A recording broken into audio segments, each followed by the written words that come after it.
80386 की विशेषताएं। 80386 के दो वर्जन हैं जो सामान्य रूप से उपलब्ध हैं, 80386DX, 80386SX।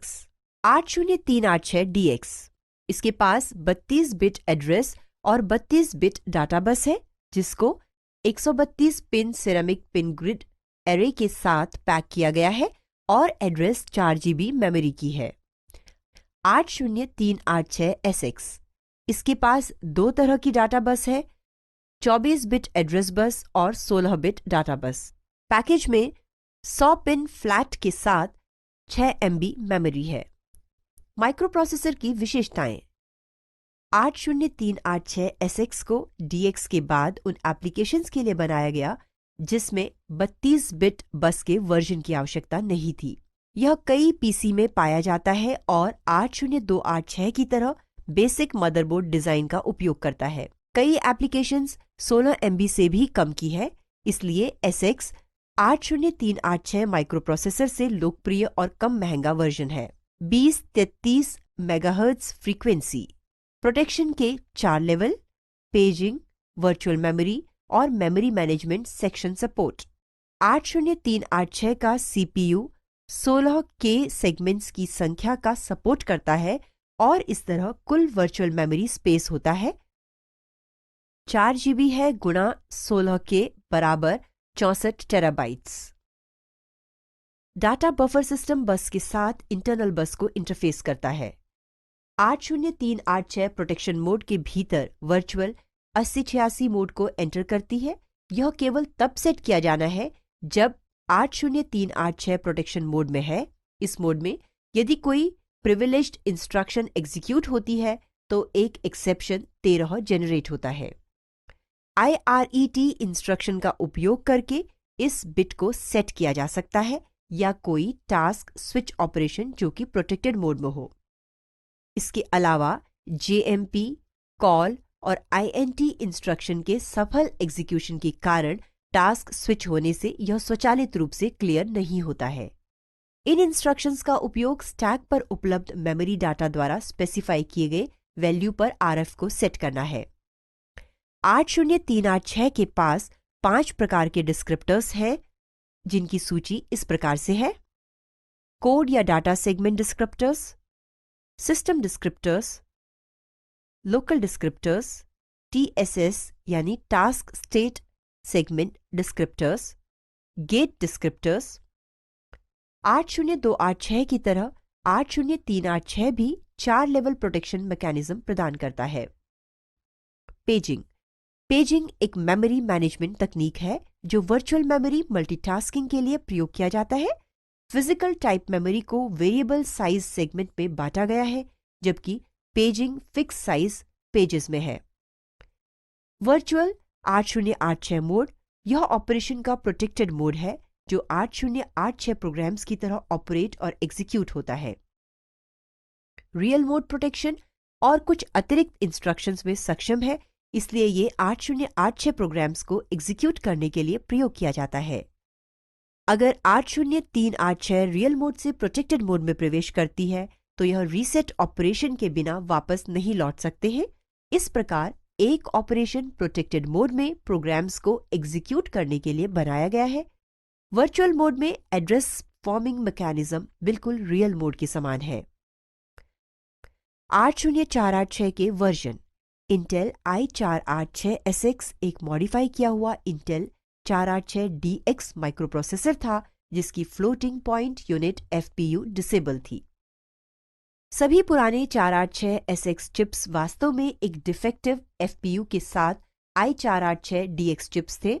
अगर परीक्षण से पता चला है कि सेंट्रल प्रोसेसिंग यूनिट काम कर रहा था लेकिन FPU डिफेक्टिव था, FPU की पावर और बस कनेक्शन एक लेजर द्वारा नष्ट कर दिए जाते थे और चिप एक SX के रूप में सस्ता बेच दिया जाता था।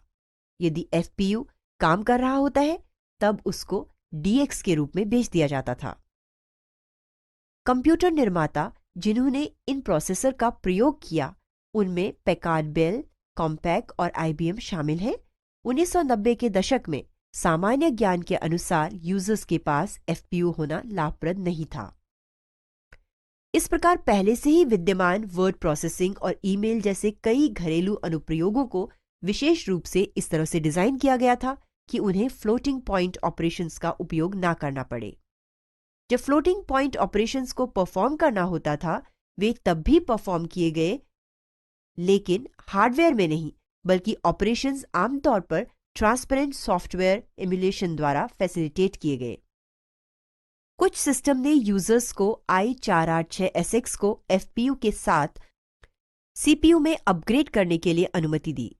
FPU अपग्रेड डिवाइस को i487 के रूप में भेजा गया, जो एक अतिरिक्त पिन के साथ एक पूर्ण विकसित i486DX चिप था।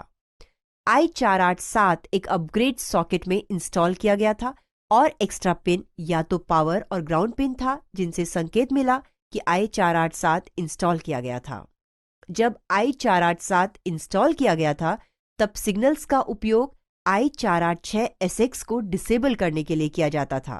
हालांकि i486SX डिवाइसेस का प्रयोग नहीं किया गया था जब i487 इंस्टॉल किया गया। इनको हटाना कठिन था क्योंकि i486SX का इंस्टॉलेशन आमतौर पर नॉन ZIF सॉकेट्स में या प्लास्टिक पैकेज में किया गया था, जो कि मदरबोर्ड की सतह पर माउंट किया गया। 80286 की लिमिटेशंस, जिनके कारण 80386 आया। इसमें केवल 16 बिट प्रोसेसर है। अधिकतम सेगमेंट का साइज 64 KB है। इसे रियल मोड पर प्रोटेक्टेड मोड के बीच स्विच नहीं किया जा सकता। रीसेट की आवश्यकता है। एड्रेसेबल मेमोरी 16 मेगाबाइट है। यह सिस्टम परफॉर्मेंस को बढ़ाने के लिए उपयोगी है। 80386 32 बिट का माइक्रो प्रोसेसर है, जिसका उत्पादन 1985 में हुआ। इसमें 132 पिन्स और 129 इंस्ट्रक्शंस शामिल हैं। एग्जीक्यूशन पाइपलाइन है और ऑपरेशन मल्टीटास्किंग है। यह 386 माइक्रोप्रोसेसर पर भी चलेगा। 80386 की तुलना में 80486 में किए गए सुधार। यह चिप पर इंटीग्रेटेड एक कोप्रोसेसर है और तेजी से प्रोग्राम को एग्जीक्यूट करने की अनुमति देता है। यह 4-वे एसोसिएटेड कैश मेमोरी का उपयोग करता है। कुछ में मुख्य कैश, जो 8 KB कैश स्मृति के साथ सशक्त है, इसमें शामिल हैं। तुलना: ये उनके तकनीकी नाम हैं जिनको आमतौर पर 386 और 486 प्रोसेसर कहा जाता है।